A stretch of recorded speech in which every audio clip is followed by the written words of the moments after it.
Assalamu alaikum, my dear students of class 9. Today I shall discuss chapter 4, Introduction to Internet. Now, Internet has gained popularity over a decade because of its application in the real life. Now, what is Internet? Internet means it is a collection of network of networks. Now, what is network? When two or more computers are interconnected, it forms a network. And Internet is network of networks. And the application of Internet is in global way. It is a vast application all over the world. Now, basically, there is no structure of Internet. There is no architecture of Internet, but certain devices, certain computers we can connect to form a structure. Now, the geometric structure of how computers connected to each other, it is called topology. So, computer network follows topology, means the structure by which we can connect computers.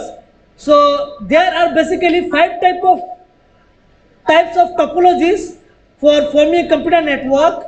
They are mesh, star, then we have bus, ring, and hybrid. Now, mesh topology. So, I am just drawing a structure of mesh topology. Say this all are computers. So, I name C1, C2, C3, C4, and they are connected through cables. So, this is a structure of mesh. In mesh topology, each computer is connected to another computer through a direct link.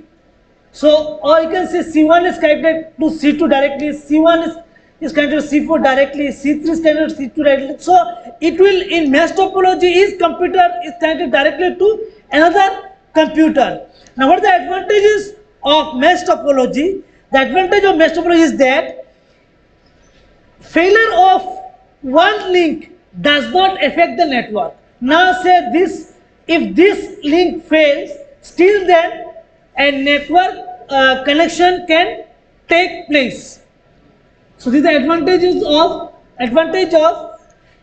mesh topology. Another advantage is that if there is a failure, it is easy to detect the failure. If there is a failure in any node or any link, so it is easy to detect the failure. Number 3, because of the direct connection, it restricts from unauthorized access. Because it is having a direct connection from computer to computer, so there cannot be any unauthorized access. Now, what are the disadvantages of mesh?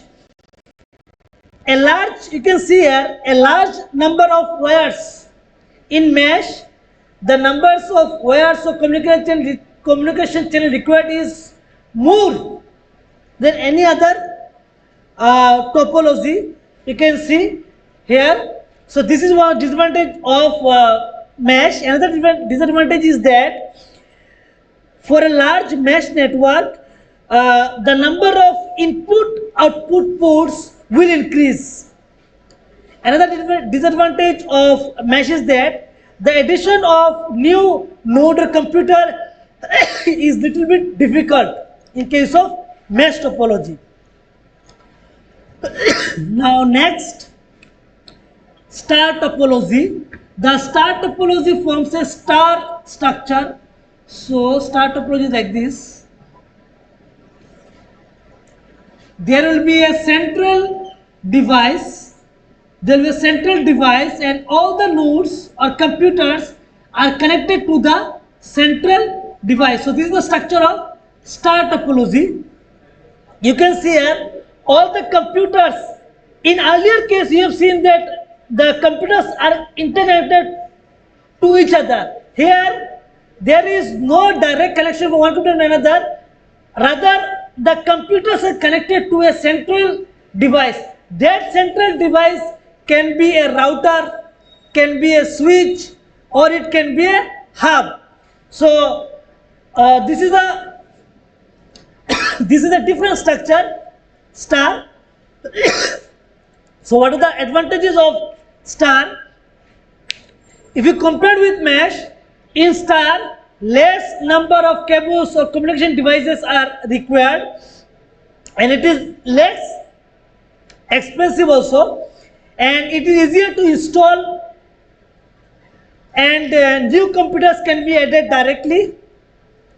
Now, a failure of one link, if a link fails here, still then the network will not break down, the network will continue, and the failed link can be identified or rectified easily. Now, coming to the disadvantage of star, as you can see here, the most important thing of a star topology is the central device. If, say for example, the central device, there is an error in the central device, or the central device damages, so entire network will break down. So this is the major disadvantage of star topology. Now next, bus topology. So bus topology is formed by linear. It is having a linear structure. So this is computer 1, computer 2, computer 3, computer 4, and these all are connected to a main cables. This is the main cable. This is main cable. So all the nodes or computers are connected to a main cable through drop lines. It is connected to the main cable through, and these are drop lines, through drop lines. So this is the structure of bus topology, and bus topology is having the simplest topology structure, and advantage that it is easy to install. It is easy to install, and it is easy to install, and each computer needs to be connected to the main cable, and fewer cables are required. In case of bus topology, the cables required is less, and it is less maintenance is required in case of bus topology. And coming to the disadvantage of bus topology, now the major disadvantage is that in earlier cases, star and mesh, we have seen that it was easier to detect a fault or error. But in case of bus topology, it is difficult to detect any fault or error. And another is that it is not scalable. So there is a limit up to how much computers we can add to the network. Next, ring topology. So ring topology is formed by a ring structure. So say these are the computers C1, C2, C3 and C4, and they are forming a ring-like structure. Means this is a ring topology. It is a structure of ring topology. Here you can see that every computer is connected in both adjacent. It is connected with two computers or nodes. So in ring topology, each computer is connected with two or more computers on both sides, and this connection forms a ring. And in ring topology, two adjacent computers can communicate directly. You can see here, two adjacent computers can communicate directly. But say for example, if we want to communicate, if a computer wants to communicate with non-adjacent computers, how the communication take place? Say for example, C1 can communicate directly with C2 and C3, but C1 cannot directly communicate with C4.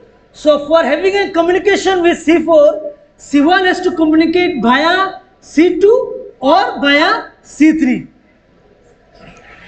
Now, what are the advantages of ring topology? The advantage of ring topology is that it is easier to install, and here in case of ring topology, no central device is required. And what are the so advantage is that it is easier to install and no central device is required, and disadvantage is that a link failure, if there is a link failure in anywhere in a node or a cable, then entire ring network breaks. Another is that each device has to be active all the time. Each device. Why?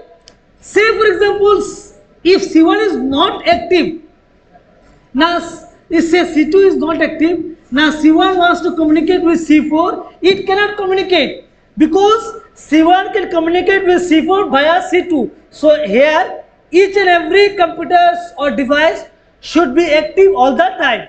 So this is the disadvantage of ring topology. Now coming to the last one, last topology, hybrid topology. Hybrid topology,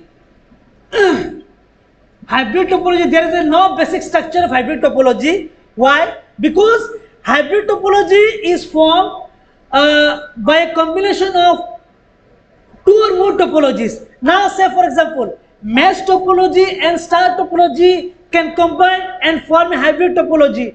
Now star and bus can combine and form a hybrid topology.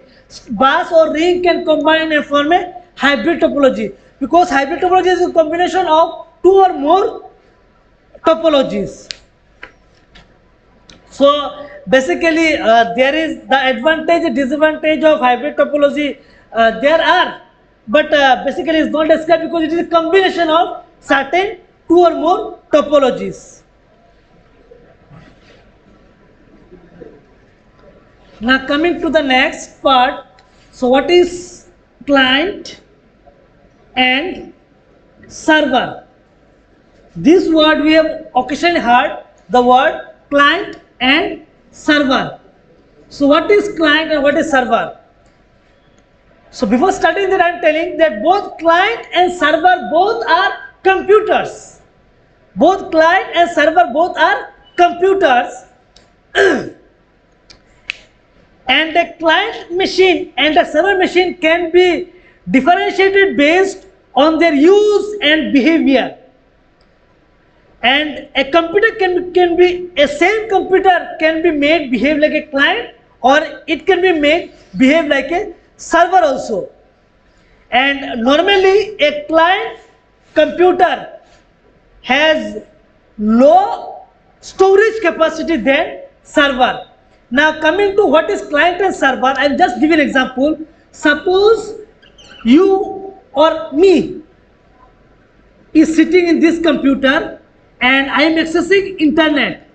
Now suppose I am accessing the website of Sheba.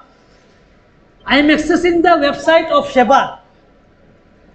Now the data of Sheba are stored in a particular computer, and that computer is the server, and I am accessing the data of Sheba. So my one is client, and the computer from which I am accessing data, it is the server. So basically the server computers have much higher storage than the client computer. And there are various types of server like file server, web server, database server, proxy server. Now next, what is protocol? So protocol means it is set of rules. Protocol is the set of rules through which a computer can communicate to the internet logically. Now there are certain rules through which a computer can communicate. There are certain rules by which every computer should follow while connected to internet. These rules are known as protocol. Now the most important protocol for a computer to connect to internet, it is the TCP/IP. TCP means transmission control protocol, and IP means internet protocol. These two are the most important protocol through which the computers are connected to the internet. So when a computer connects to internet, it must follow some set of rules, and these rules are known as protocols. Now we have certain protocols like certain communication protocol like HTTP or HTTPS. HTTP means hypertext transfer protocol, or HTTPS hypertext transfer protocol. S means secured. Then we have FTP, SMTP. FTP means file transfer protocol, and SMTP means simple mail transfer protocol. So these are all protocols.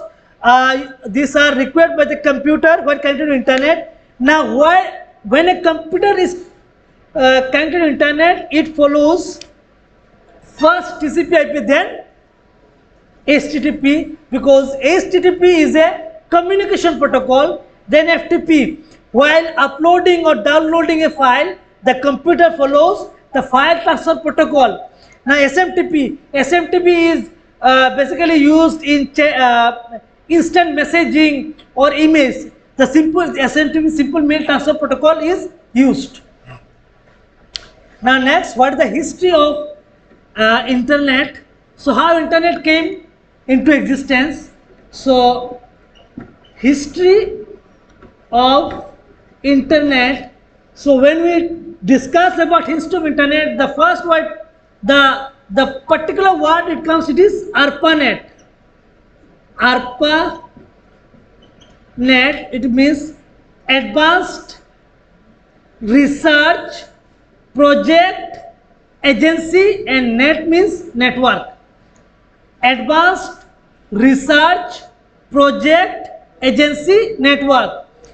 Now in 1969, Department of Defense, USA, started a project, and they named the project as ARPANET. They were trying to make a network through which they can connect some network devices or computers. And then gradually from this ARPANET, the internet came. From ARPA it came inter means international network. And with the invention of WWW in 1990 by Tim Berners-Lee, so the internet appeared in more recognizable form.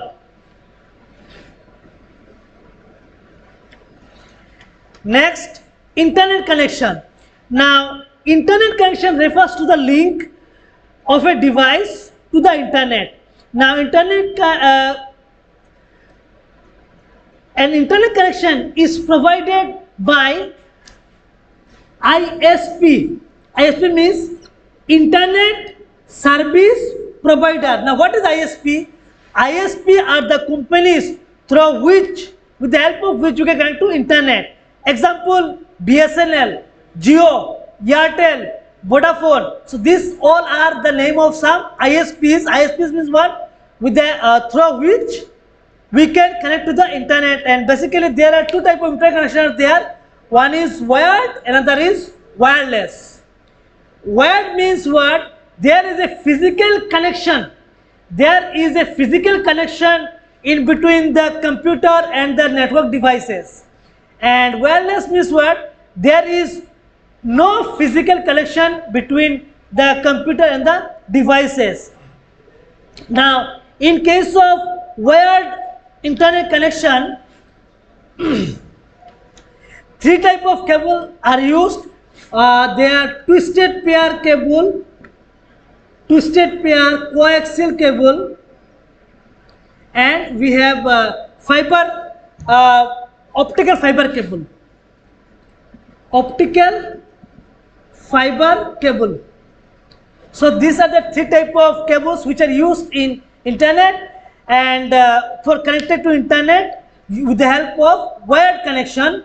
And the maximum transfer range of twisted pair is 10 GBPS. GBPS means gigabyte per second.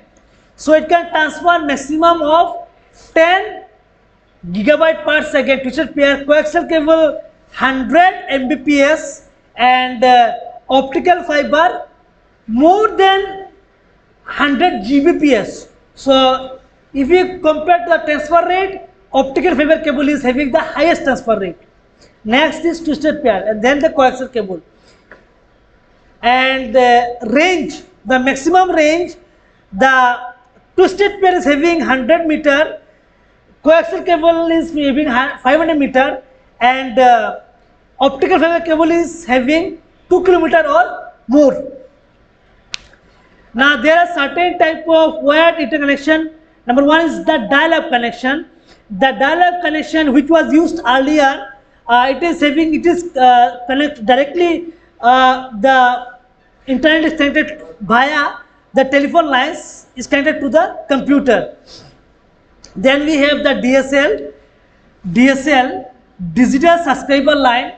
A digital subscriber line, here it is a high speed internet connection through existing telephone networks, and basically the DSL lines are two types. One was ADSL, another one was SDSL, symmetric DSL, another one was asymmetric DSL. Then we have the ISDN,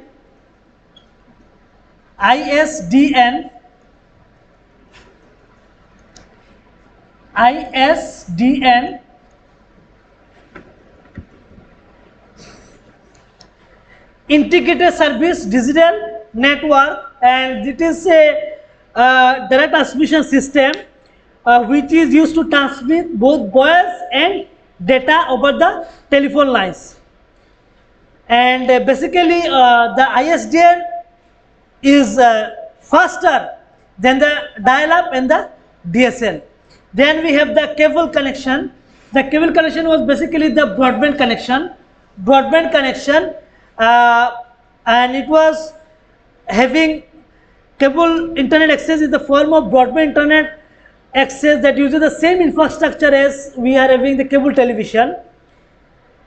So these all were the wired network connection. Now coming to wireless network connection, wireless means what? There is no physical connection between the computer and the devices.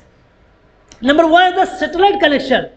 Satellite connection means there is the connection is like this. Say I'm connected to internet. Say this is the client, this is the server. So it is not connected directly. It is connected through a satellite. So this type of connection is called satellite connection. One example I am telling, when there is a live match or a live news debate, anything live. So this live, it follows the satellite connection. Then we have the Wi-Fi. The full abbreviation of Wi-Fi is wireless fidelity, and it uses radio frequency to connect our devices to Wi-Fi device. And basically Wi-Fi device is nowadays we are using the mobile phone. We can connect the mobile phone network with the laptop or computer through Wi-Fi. Then we have the WiMAX. WiMAX means worldwide interoperability for microwave access.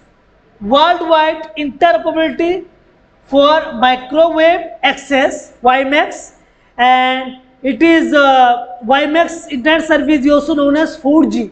The 4G is WiMAX, and WiMAX broadband, WiMAX VPN, fixed lines are there. Next, so this all were the wireless network connection. Now what is browser? A browser is a software program through which we connect to internet. For browsing a website, we require a browser.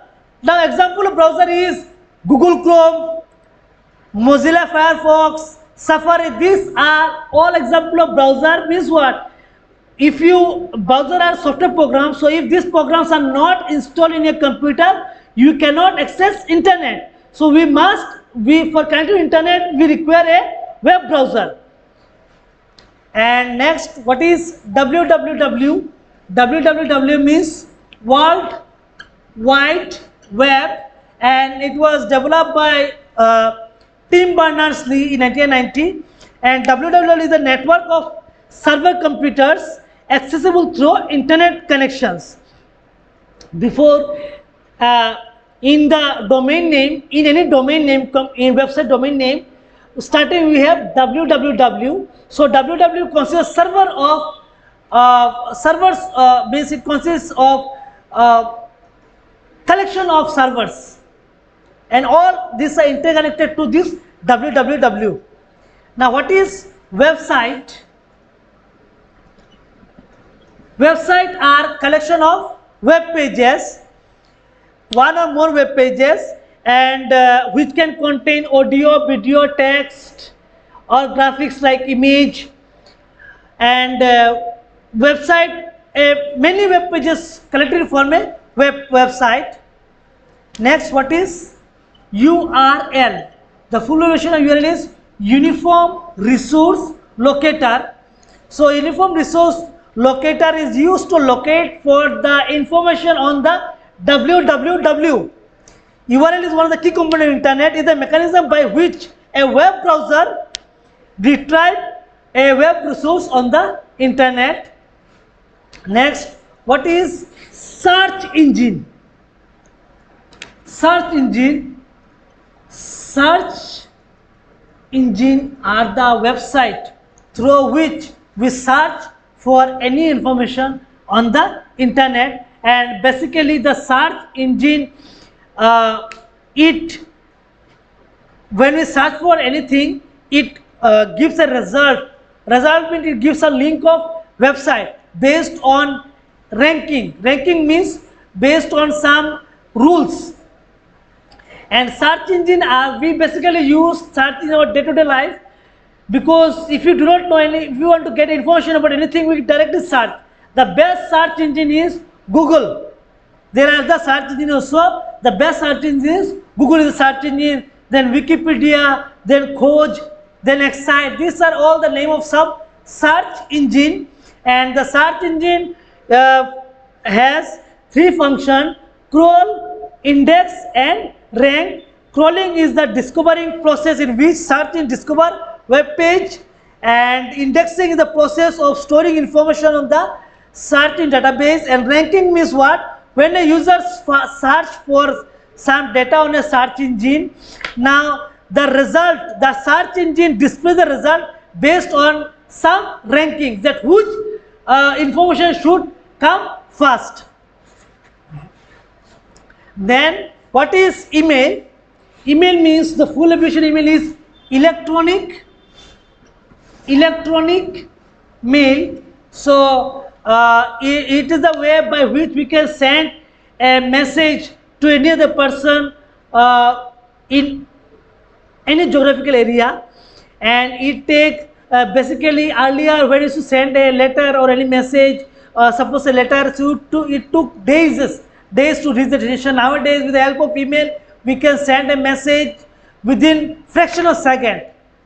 And basically the email follows some protocols like SMTP, POP, Simple Mail Transfer Protocol. POP means Post Office Protocol. So this protocol are used in an email, and because of the email nowadays, it has changed our communication process. Instantly I can send a message to any person in any location in the world. And email address, what is email address? Basically the email address consists of two parts, say xyz@gmail.com. So xyz@gmail.com. Now the email address consists of two parts. This part is known as username and this part is known as domain name, and they are separated by @ they are separated by @ so this part is known as username and this part is known as domain name, and they are separated by @ and what are the components of email? The components of email are subject. Subject means what? Before sending any email, we can mention the subject. The basic subject means just what we are sending, a subject. Then sender. Sender means from who is sending the message. Then we have the date. We can also give the date. Then recipient, to whom I am sending the message. In recipient, in case of sender, I should give an email address. In case of recipient, I should mention the email address to whom I am sending the message. Then we have the CC and BCC. CC means carbon copy and BCC means blind carbon copy. Now there is a difference between CC and BCC. The similarity between both CC and BCC is that with the help of CC and BCC, I can send a same one message. I can send to many people at the same time. At any point of time, I can send a same message to many people with the help of CC and BCC. And the difference is that in case of CC, to whom I have sent the message. Suppose say I have sent the message to say rabi@gmail.com, Gmail. Then I have sam@gmail. Now what will happen in case of CC? Suppose I have sent to many others, say xyz@gmail.com. Now in case of CC, so same message I have sent at the same time to all of them. Now Rabi can see that yes, the message was sent to Shyam and XYZ also in case of CC. But in case of BCC, it is blind. Rabi will not understand the same message was sent to Sam and XYZ. Sam will not understand that the same message was sent to Rabi and XYZ. So this is CC and BCC for basically for hiding the for hiding property, the BCC is used. Then we have attachment. We can attach any multimedia like text, audio, video, image to an email. Sent and receive. With the help, there is a sent and receive menu are there, in which we get the sent message and receive message. Then we have the inbox. The inbox contains all the incoming message. Then we have the compose. In the compose menu, we can compose a new email. Then we have send. When the message is sent, it is stored in the sent folder. Then we have the draft. The saved. The draft message are basically the message which are saved but not sent. The spam means unwanted or unsolicited message are stored in spam which are not required. This basically spam is linked to some unauthorized like say you can say it is a threat to the network security. So spam means unwanted message stored in spam. Then trash. Trash is something like recycle bin. In a computer we have recycle bin. Like this in email we have the trash. It is the bin of an email interface. And file attachment is the location where you can attach file. Then we are coming to the last point. What is chat and video conferencing? Now chat means it is the exchange of message at a real time. Only message, exchange of textual message at a real time. Chatting is nothing but message sent through the internet at real time. Chat messages may be textual or it may also contain multimedia like image. And Video conferencing is real-time live video session. Real-time live video session with the help of video-enabled gadget. So video is the, here we can see live, that someone is talking live. I can talk to someone else. I can discuss a problem with someone else. So through video conferencing, but in case with the help of chat, we can only send the textual message. We cannot see one another. But video conferencing, we can see others' face also. We can chat with them through video, by audio also. Because here audio transmission also there. So this was the discussion of the chapter Introduction to Internet. Hope if you, all of you understand, and I shall, if there is any problem, you can call me, contact me. I shall try my level best to make you to remove your confusion. So for today, thank you.